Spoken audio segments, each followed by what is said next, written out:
মৃতদেহে সুগন্ধি দেবার জন্য কয়েকজন মহিলা কবরের কাছে গেল।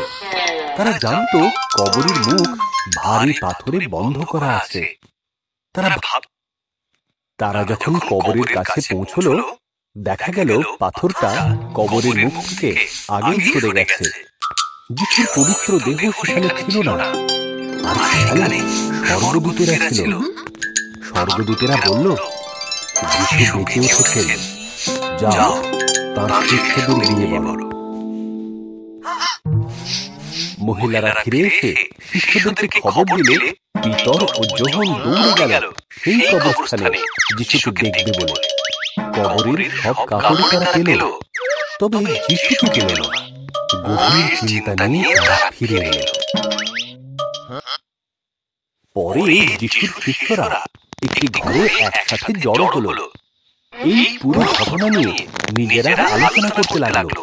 এমন সময় যিশু তাদের দেখা দিলেন। শিষ্যরা ভীষণ ভয় পেয়ে গেল, কারণ তারা তাকে ভূত মনে করেছিল। যিশু বললেন, ভয় পেও না, আমার হাত পা দেখো, এটা আমি। আমাকে তোমরা স্পর্শ করো। কোন ভূতকে কি স্পর্শ করা যায়? ভূতকে কখনো খেতে দেখেছ? আমার কিন্তু খুব খেতে পেয়েছে।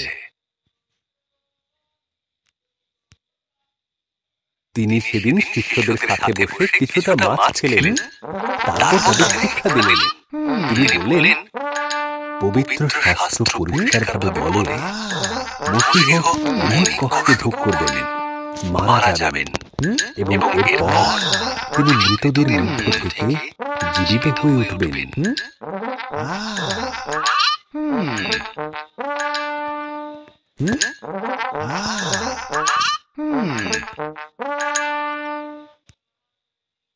তোমরা এখন যা দেখেছ তা বিশ্ববাসীকে জানাও।